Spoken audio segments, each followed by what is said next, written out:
Hi hello నమస్తే అందరికీ welcome to my channel Gana stories world. Story చదివే ముందు ఛానల్ని సబ్స్క్రైబ్ చేసుకొని చిన్న లైక్ ఇవ్వండి. ఇక స్టోరీలోకి వెళ్ళిపోదాం. మై డియర్ రాక్షసి ఎపిసోడ్ 38.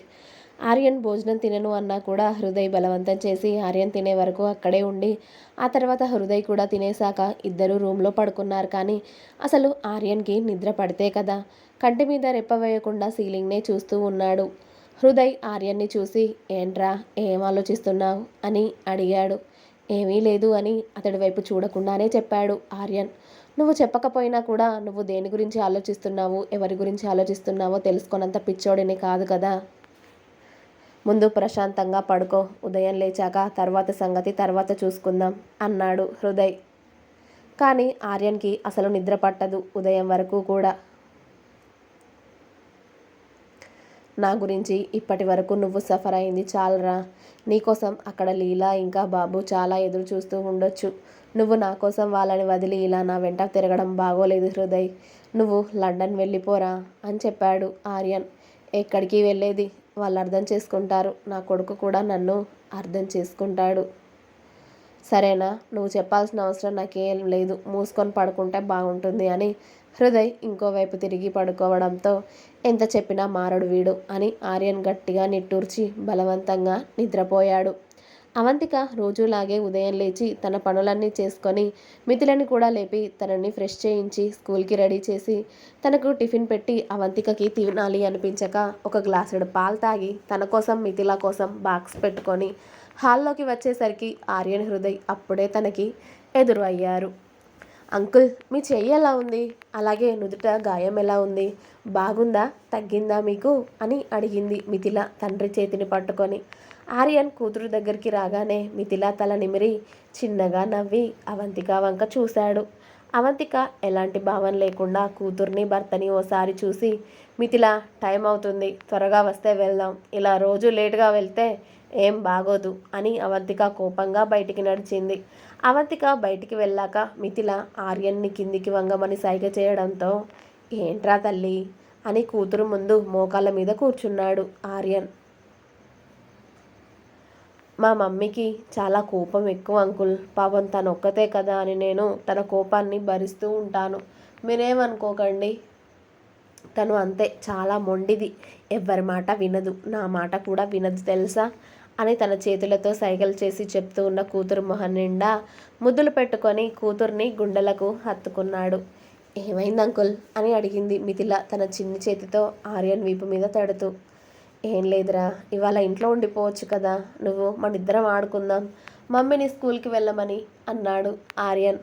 అమ్మో, ఆ రాక్షసి ఊరుకోదు అంకుల్. ఒక్కరోజు స్కూల్కి లీవ్ పెడితే ఇక అంతే సంగతి. నాతో మరుసటి రోజు డబుల్ హోంవర్క్ రాయిస్తుంది.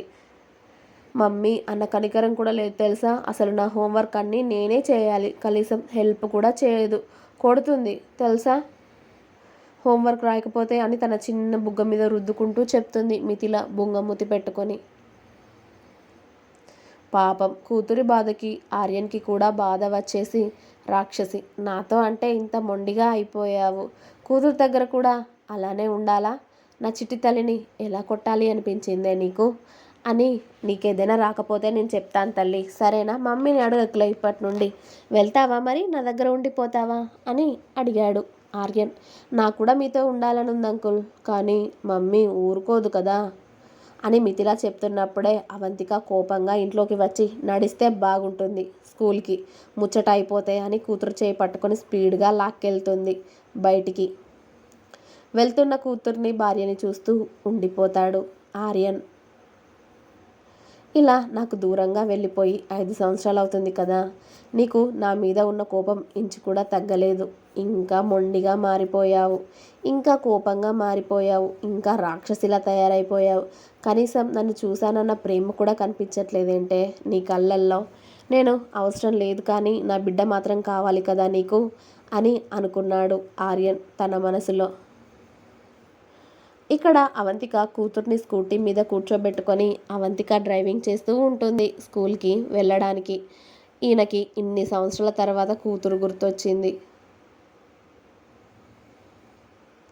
అప్పుడేమో ఎవరు అవసరం లేదు అని ఇప్పుడు ముచ్చట్లు పెడుతున్నాడు. కడుపున పడ్డ రోజు అబార్షన్ చేయించుకోమన్నప్పుడు లేని ప్రేమ ఇప్పుడు వచ్చింది ఈయన గారికి కూతుర్ని చూడగానే ప్రేమ పొంగుకుంటూ వచ్చినట్టుంది. అసలు నా కూతురుతో ఆయన మాట్లాడడం ఏంటి?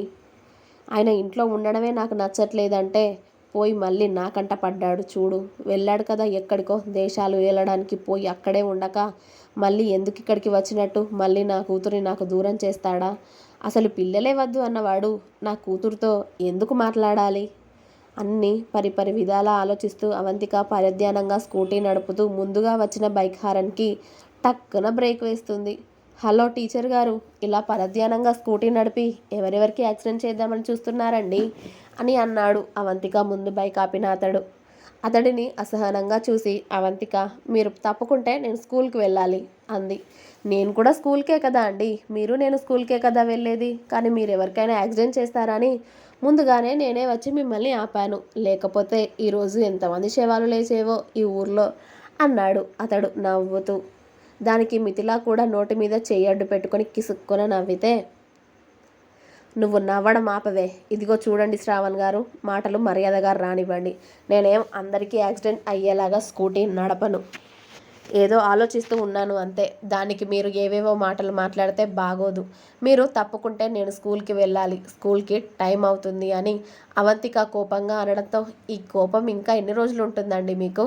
అసలు ఒక్కసారి కూడా నవ్వరా? మీ మొహంలో నవ్వనేది ఉండదా అని శ్రావణ్ అతడి బైక్ తీసుకొని పక్కకి తప్పుకోగానే అవంతిక నా మొహంలో నవ్వుపోయి చాలా సంవత్సరాలు అయింది, అది మళ్ళీ తిరిగి రాదు కానీ అంటూ తన స్కూల్కి వెళ్తూ ఉంటే మిథిల వెనక్కి తిరిగి శ్రావణ్కి బాయ్ చెప్తుంది. శ్రావణ్ కూడా మిథిలకి బాయ్ చెప్తూ ఫ్లయింగ్ కిస్ ఇవ్వగానే మిథిల అది క్యాచ్ పట్టుకున్నట్టుగా నవ్వి మళ్ళీ వాళ్ళ అమ్మని పట్టుకోవడంతో శ్రావణ్ కూడా అవంతిక వెనకాలే స్కూల్కి స్టార్ట్ అవుతాడు. అవంతిక స్కూల్కి వెళ్ళగానే స్కూటీ పార్క్ చేసి ముందుగా స్టాఫ్ రూమ్కి వెళ్ళి సైన్ చేసి ప్రిన్సిపాల్ గారిని కూడా కలిసి తన క్లాస్ రూమ్లోకి వెళ్ళింది. కూతుర్ని కూడా కూర్చోబెట్టి పిల్లలందరికీ క్లాస్ చెప్పడం స్టార్ట్ చేసి అందరితో రాయిస్తూ తన డైలీ రొటీన్లో పడింది. కానీ ఆమె ఆలోచనలో నుండి ఆర్యన్ మాత్రం పోవడం లేదు. ఇంతకు ముందు వరకు పని లేకపోతే ఆమె ఆలోచనలు ఆర్యన్ చుట్టూ తిరిగేవి. కానీ ఇప్పుడు ఎంత బిజీగా పనిచేస్తున్నా కూడా పని బదులు ఆర్యన్నే గుర్తుకొస్తున్నాడు. దాంతో తలనొప్పి కూడా ఫుల్ అయిపోయింది అవంతికకి. లంచ్ టైంలో కూడా పిల్లలందరినీ చూసుకోకుండా తన క్లాస్ వేరే మేడంకి అప్పగించి అవంతిక స్టాఫ్ రూమ్లోకి వెళ్ళడంతో శ్రావణ్ వేడివేడిగా కాఫీ కప్ తీసుకువచ్చి అవంతిక ముందు పెట్టి, ఇది తాగండి, ముందు తలనొప్పి తగ్గుతుంది అన్నాడు. నేను మిమ్మల్ని కాఫీ తీసుకురమ్మని చెప్పానా అండి అంది అవంతిక కోపంగా శ్రావణ్ కళ్ళల్లోకి చూస్తూ. మీ మొహం చూస్తేనే అర్థమవుతుంది. ముందు కాఫీ తాగు, తర్వాత గొడవ పడండి. ఎందుకు ఎప్పుడూ కోపంగా అరుస్తూనే ఉంటారు? పిల్లలు మీద కూడా అలానే అరిస్తే అసలు మీ మాట ఎలా వింటున్నారండి అన్నాడు శ్రావణ్ చిన్నగా నవ్వుతూ. మిమ్మల్ని ఎంత దూరం పెట్టినా ఇలా ఎప్పటికీ నా దగ్గరికి వచ్చి మాట్లాడతారు, అసలు సిగ్గుందా మీకు అంది అవంతిక కోపంగా తగల పగిలిపోతూ ఉంటే. దాని బదులు కాఫీ తాగడమే మేలు అని కాఫీ తాగుతూ ఉంటే శ్రావణ్ ఆమెను అబ్బురంగా చూస్తూ, నిజంగా అమ్మాయిలు కోపంలో ఉన్న అందంగా ఉంటారు అంటే ఏమో అనుకున్నానండి, కానీ మీరు మాత్రం అసలు సూపర్ అండి. అసలు ఎప్పుడు నవ్వకపోయినా ఇంత కోపంలో కూడా ఇంత అందంగా ఎలా ఉంటారో నాకు ఇప్పటికీ అర్థం కాలేదు. తెలుసా, మీరు ఈ స్కూల్లో జాయిన్ అయినప్పటి నుండి చూస్తున్నాను. అసలు ఎలా ఇది సాధ్యమండి? ఇంత అందంగా ఎలా పుట్టారండి మీరు అన్నాడు శ్రావణ్ నవ్వుతూ. మీరు నన్ను టీజ్ చేయడానికి, నా వెంట పడడానికి, నాకు సైట్ కొట్టడానికి నేనేమి కాలేజీ అమ్మాయిని కాదు, అమ్మని. అర్థమవుతుందా? 5 సంవత్సరాల అమ్మాయికి అమ్మను నేను. కాబట్టి మీరు నా వెంట పడడం మానేసి చక్కగా పెళ్లి చేసుకోండి. అంతేగాని ఇలా నా వెంట పడుతూ నన్ను విసిగించకండి.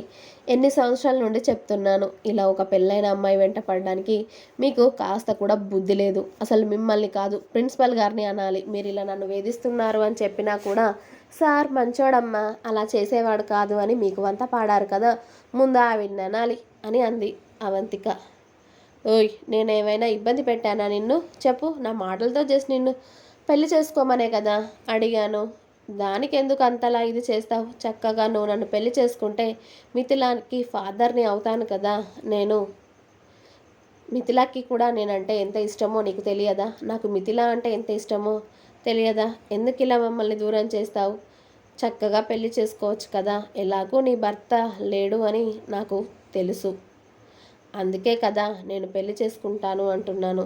దానికే ఇంత పోస్ కొట్టాలా అమ్మాయి? భర్త లేని అమ్మాయిలందరూ పెళ్లి చేసుకోవట్లేదా? ఇలా నీలాగే ఉంటున్నారా? నాకు తెలుసు ముందు జ్ఞాపకాలు మర్చిపోవడం అంత ఈజీ కాదు అని. కానీ మిథిలలో కూడా ఒక తండ్రి కావాలి కదా అన్నాడు శ్రావణ్. నాకు భర్త లేడని మీకు చెప్పలేదు కదా, నాకు భర్త ఉన్నాడు అంది అవంతిక. అదే ఉన్నాడు కానీ మీ దగ్గర లేడు కదా, అంటే మీకు డైవర్స్ అయినట్టే కదా అన్నాడు శ్రావణ్. మాకు డివర్స్ అవ్వలేదు, ఏమీ అవ్వలేదు. మేము మళ్ళీ త్వరలో కలుస్తాము, ఓకేనా? ఇకనైనా నా వెంట పడడం ఆపేస్తే బాగుంటుంది.